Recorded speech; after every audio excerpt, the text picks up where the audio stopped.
በሕይወትሽ ትልቁ ቀን፣ ትዝታው ለዘላለም የሚኖር ውበትሽ እንደ ንግሥት የሚደምቅበት ያንን ልዩ ቀን በልዩ ውበት እንድታሳልፊ አኒ ውብና ዘመናዊ ቪላ አማራጮችን አዘጋጅቶ ይጠብቅሻል። ለአንቺ የሚመጥን ንግሥትነት ከዘመናዊ እስከ ባህላዊ ለሁሉ ምርጫ የሚሆኑ የቬሎ ኪራዮች ዛሬውን ይጎብኙ። አኒ ቬሎ አርባ ምንጭ።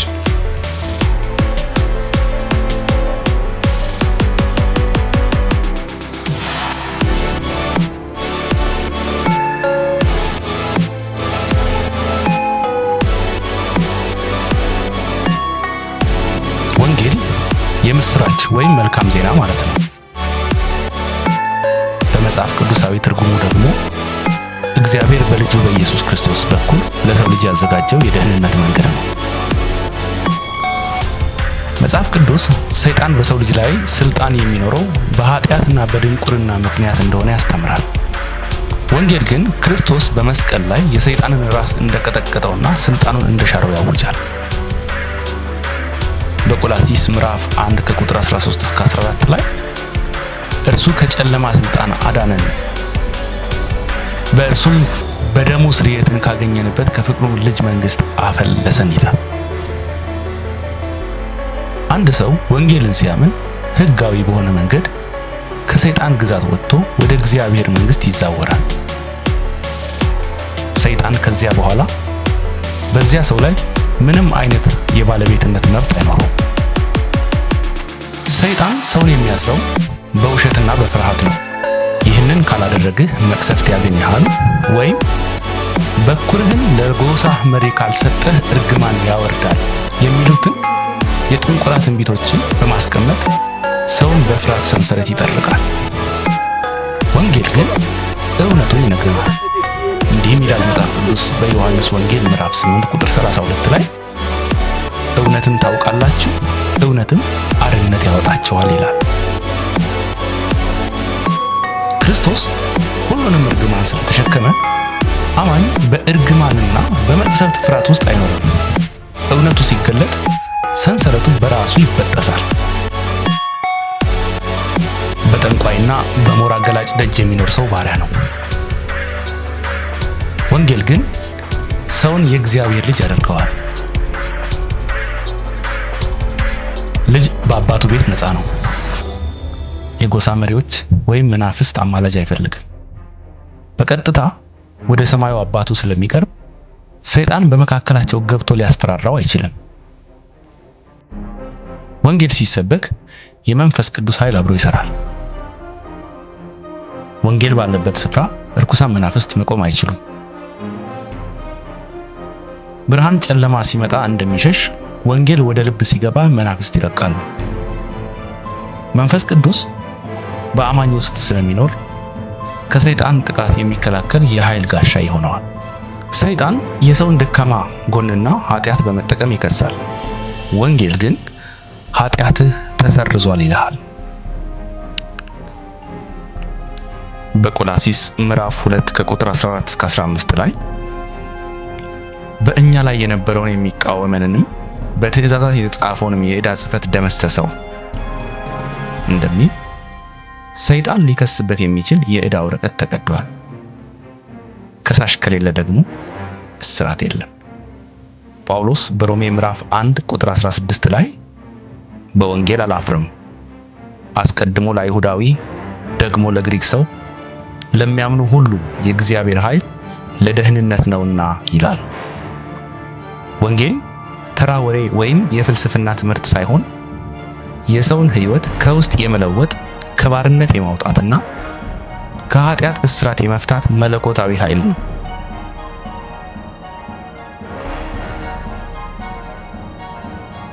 ወንጌል ማዕከሉ ክርስቶስ ኢየሱስ ነው። ይህም አምላክ ሰው ሆኖ ወደ ዓለም መምጣቱ፣ ስለ ሰው ልጆች ኃጢአት በመስቀል ላይ መሞቱ፣ ሞትን ድል አድርጎ መነሳቱና ለሚያምኑ ሁሉ የዘላለም ሕይወት ተስፋ መስጠቱ ነው። ወንጌል በሰው ጥረት፣ በባህል ስርዓት፣ በሃይማኖታዊ ድካም ወይም በበጎ ሥራ የሚገኝ አይደለም። ይልቁንም እግዚአብሔር ለሰው ልጅ በነፃ የሰጠው የጸጋ ስጦታ ነው። ሰው በዚህ የማዳን ሥራ ላይ የሚያበረክተው አንዳች ነገር የለም። ድርሻው የቀረበለትን የምስራች በእምነት መቀበል ብቻ ነው። ወንጌል የሰውን ልጅ ከፍርሃት፣ ከባህል ባርነትና ከመገለል ነፃ ያወጣል። ይህ ብቻ አይደለም። ወንጌል ለዚህ ምድር ሕይወት ብቻ ሳይሆን ከሞት በኋላ ላለው የዘላለም ሕይወት ተስፋን የሚሰጥ ቃል ነው። ሰው ከፈጣሪው ጋር በቀጥታ እንዲገናኝ፣ ያለ አማላጅ እንዲጸልይና የእግዚአብሔር ልጅ የመሆን መብት እንዲያገኝ ያደርገዋል። ወንጌል ቃላት ብቻ አይደለም። የታሰረን የሚፈታ፣ የሰይጣንን ፍርሃት ሰንሰለት የሚበጥስ የእግዚአብሔር ሕያው ኃይል እንጂ። ይህ ኃይል ግን በሰማይ ብቻ የቀረ ምስጢር አይደለም። በምድር ላይ በሰዎች መካከል በገሃድ የታየና የታሪክን አቅጣጫ የቀየረ እውነት ነው። ይህንን የመለወጥ ኃይል ለመረዳት ወደ ደቡብ ኢትዮጵያ እንጓዛለን። በጋሞ ዞን ገረሴ ዙሪያ ወረዳ ውስጥ የሚገኙት የዛርጉላ ኮይራ ሙኩላ መንደሮች ተጠቃሽ ናቸው። በእነዚህ መንደሮች ውስጥ ለዘመናት የነገሰው ጨለማ እንዴት በብርሃን እንደተሸነፈ፣ የጥንቆላና የሞራ ገላጭነት መጠፍነጊያ እንዴት እንደፈረሰ የሚነግረን እውነተኛ ምስክርነት አለን። እስከ መጨረሻው አብራችሁን ቆዩ።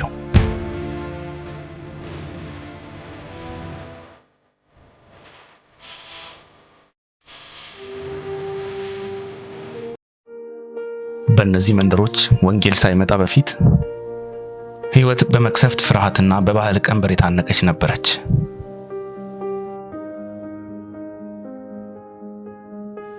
የሰው ልጅ በራሱ ምድር ላይ እንደ ባዕድ፣ በገዛ ቤተሰቡ መካከል እንደ ስደተኛ የተቆጠረበት ያ አስከፊ ዘመን ምን ይመስል ነበር? የሰይጣን እስራትስ እንዴት እስከ ማጀታቸውና እስከ ትዳራቸው ድረስ ዘልቆ እንደነበር ወደዚያ ታሪክ እንገባለን።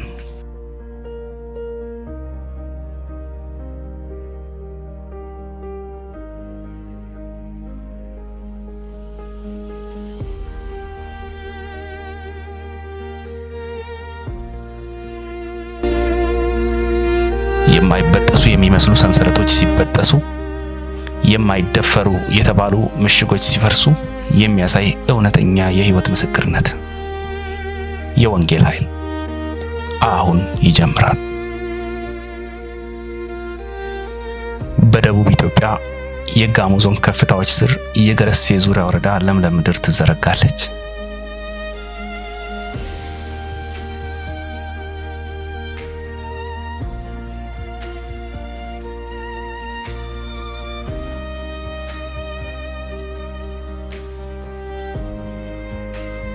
በዛርጉላ ኮይራ ሙኩላ ቀበሌዎች ውስጥ ሕይወት በተፈጥሮ ጸጋ የታጀበች ትመስላለች። ነገር ግን በዚህ ውበት በስተጀርባ ለዘመናት ትውልድን በእግር ብረት አስሮ የነበረ አንድ ጥንታዊ መርዛማ የባህል እስራት ነበር።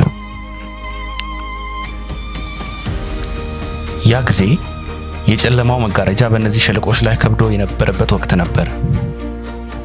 ሕይወት በሞራ ገላጮች ምላስ ላይ ተሰቅላ ትኖር ነበር። የባህል እስራቱ የቤተሰብን ፍቅር እንኳ ሳይቀር በልቶት አንዲት ሴት ልጅ ትዳር መስርታ ከወጣች በኋላ ወደ አባቷ ቤት መግባት አትችልም ነበር።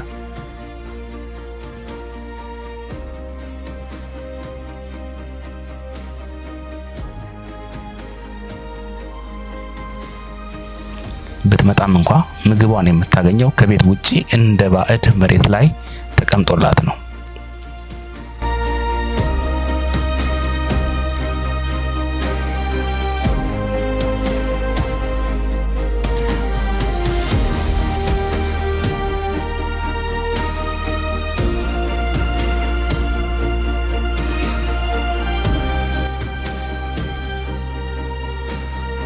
ከዚያ በላይ እናቶች ከወለዱ በኋላ ወንዝ ወርደው ውሃ መቅዳት የማይችሉበት ያ ጨካኝ ስርዓት የሴትነትን ክብር አዋርዶ ቆይቷል።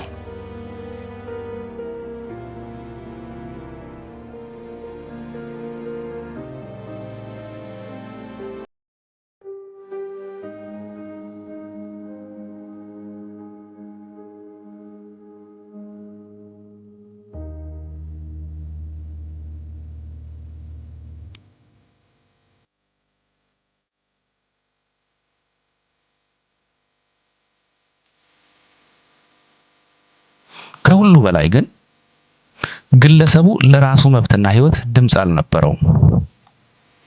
ተራው ሕዝብ ምልጃውና ተማጽኖውን ለጎሳ መሪው በቀጥታ ማቅረብ አይችልም ነበር። በገዛ ጉዳዩ ላይ ለመናገር በራሱ አይተማመንም።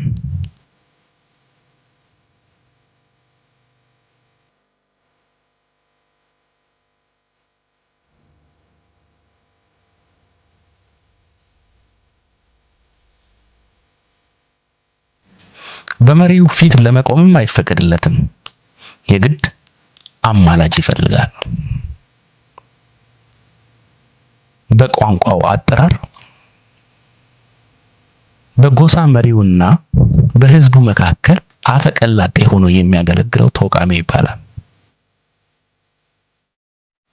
ሰው በራሱ ምድር ላይ እንደ ባዕድ ተቆጥሮ በራሱ መሪ ፊት እንደ ዲዳ ሆኖ በሰው በኩል ብቻ ድምፁን የሚያሰማበት ያ የርቀት ግንብ የሰውን ሰብአዊነት የገፈፈ መጠፍነጊያ ብረት ነበር።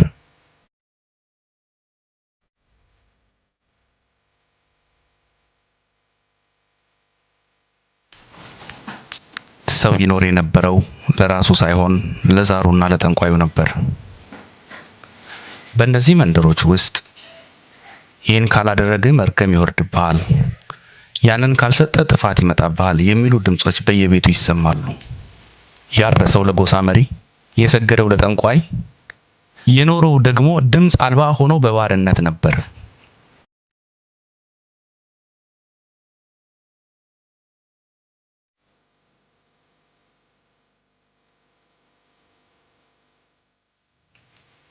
ያላትን አንዲት ፍየል ለጠንቋዩ ገቢ የምታደርገው እናት ወይም ጉልበቱን ለባዕድ አምልኮ የሚገብረው ወጣት በውስጡ አንድ ትልቅ ጥያቄ ነበረው።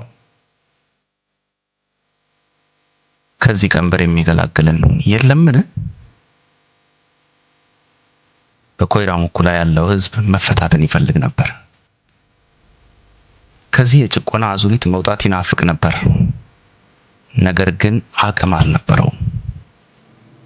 ባህሉ ከሰው አቅም በላይ ገዝፎ ፍርሃቱ ከቤት ጣራ በላይ ከፍ ብሎ ታይቷል። መቃወም ማለት መገለል ነው። መጠየቅ ማለት ደግሞ ሞትን መጋበዝ መስሎ ይታይ ነበር። ነገር ግን ያ ድቅድቅ ጨለማ ሊገፈፍ የግድ ነበር። ታዲያ ያ ህዝብ በአቅም ማጣትና በጭቆና ቀንበር ውስጥ ተስፋ ቆርጦ በነበረበት በዚያ አስጨናቂ ወቅት ድንገት አንድ ታላቅ ለውጥ መጣ። ወንጌል ወደ ኮይራ ሙኩላ ቀበሌያት ዝም ብሎ አልመጣም። ወንጌል ወደዚያ ምድር የመጣው በኃይል በስልጣንና በታላቅ ብርሃን ነበር። ያ የዘመናት ድቅድቅ ጨለማን የሚገፍፍ የሰማይ ብርሃን ሲፈነጥቅ መጀመሪያ የተከናወነው ነገር እጅግ አስደናቂ ነበር። ይህ የወንጌል ብርሃን አስቀድሞ የጥንቆላ መጠቀሚያ የነበሩትንና ሕዝቡን በጭንቀት ይገዙ የነበሩትን እነዚያን ታላላቅ ግለሰቦች ጠቀለላቸው።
የጨለማው መንግስት ምሽጎች የሆኑት የፍርሃት ምንጮች የነበሩትና ሕዝቡን አጠፍንገው የያዙት ግለሰቦች በወንጌሉ ብርሃን ፊት መቆም አልቻሉም።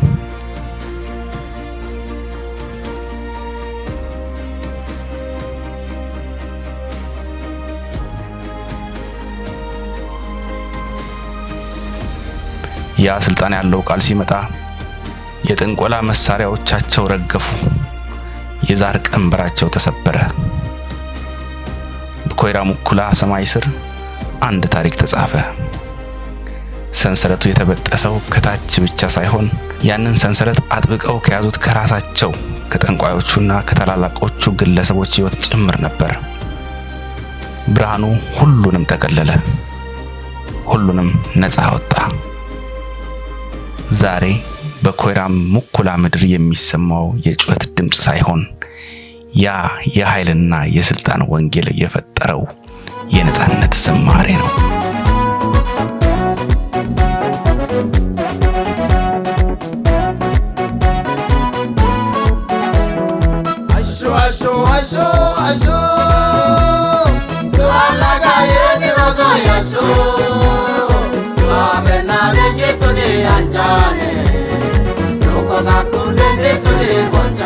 ይህ ቃል ተራ ሃይማኖት አልነበረም። የጥንቆላውን መረብ የሚበጥስ የባህልን መጋረጃ ቀዶ የሚገባ መለኮታዊ ኃይል እንጂ። ወንጌል ነጻነት ብሎ አወጀ። ሰው ያለ አማላጅ በቀጥታ ወደ ሰማዩ አባት መቅረብ እንደሚችል ብርሃን ሆነለት።